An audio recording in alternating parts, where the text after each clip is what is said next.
JD Vance के दौरे पर मिली गुड न्यूज। भारत अमेरिका के बीच होगी व्यापार वार्ता। ट्रेड डील का रोड मैप भी तैयार। अमेरिका और भारत एक नए द्विपक्षीय व्यापार समझौते बीटीए की तरफ कदम बढ़ा रहे हैं।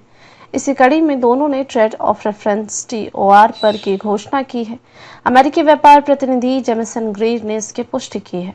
द्विपक्षीय व्यापार समझौते के लिए ट्रेड ऑफ रेफरेंस का जिक्र करते हुए ग्रीर ने कहा कि मुझे यह बताते हुए खुशी हो रही है कि यूएसटीआर और भारत के वाणिज्य एवं उद्योग मंत्रालय ने पारस्परिक व्यापार वार्ता रेसिप्रोकल ट्रेड टॉक के लिए रोड मैप तैयार कर लिया है।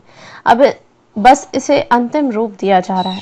जेमिसन ग्रीर का कहना है कि भारत के साथ व्यापार संबंधों में पारस्परिकता का गंभीर अभाव है। दोनों देशों के बीच द्विपक्षीय व्यापार समझौते की मदद से अमेरिकी वस्तुओं के लिए नए बाजार खुलेंगे और अमेरिकी श्रमिकों को होने वाले नुकसानों से बचा जा सकेगा। इससे दोनों देशों के व्यापार में संतुलन स्थापित होगा। बता दें कि अमेरिकी उपराष्ट्रपति जेडी वेंस भारत आए हैं। सोमवार को उन्होंने प्रधानमंत्री नरेंद्र मोदी से भी मुलाकात की। इस मुलाकात की तस्वीरें सोशल मीडिया पर शेयर करते हुए उन्होंने लिखा कि आज की शाम प्रधानमंत्री मोदी से मुलाकात सम्मान की बात है।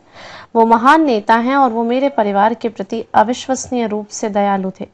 राष्ट्रपति डोनाल्ड ट्रंप के नेतृत्व में हम दोनों देशों की दोस्ती को मजबूत के लिए काम करेंगे। जेमिसन ग्रीर ने भी उपराष्ट्रपति जेडी वेंस के बयान पर खुशी जाहिर की है। उन्होंने कहा कि इससे भारत अमेरिका समझौते को बल मिलेगा। ट्रेड ऑफ रेफरेंस दोनों देशों के बीच बातचीत के लिए एक स्पष्ट रोड मैप पेश करता है। फरवरी 2025 में पीएम मोदी के अमेरिका और दौरे और ट्रंप से उनकी मुलाकात के बाद इस समझौते की शुरुआत हुई थी। द्विपक्षीय व्यापार समझौता दो देशों के बीच होने वाले आयात और निर्यात पर की जाने वाली एक प्रकार की डील होती है। इसमें तीसरी पार्टी की कोई जगह नहीं होती। इस समझौते का मकसद व्यापार और निवेश को प्रोत्साहित करना है, जिसके लिए दोनों देश टैरिफ, आयात, कोटा, निर्यात प्रतिबंध और अन्य व्यापार बाधाओं को कम करने या खत्म करने पर जोर देते हैं। भारत और अमेरिका के बीच द्विपक्षीय व्यापार वार्ता ऐसे समय शुरू हुआ जब राष्ट्रपति डोनाल्ड ट्रंप ने भारत समेत कई देशों पर पारस्परिक शुल्क का ऐलान कर दिया। इसी कड़ी में भारत पर भी 2 अप्रैल 2025 से 26% का टैरिफ लगाया जाना था, लेकिन ट्रंप ने अपने फैसले को 90 दिनों के लिए टाल दिया। 5 अप्रैल से अमेरिका ने बेसलाइन टैरिफ के रूप में 10% अतिरिक्त शुल्क की घोषणा की।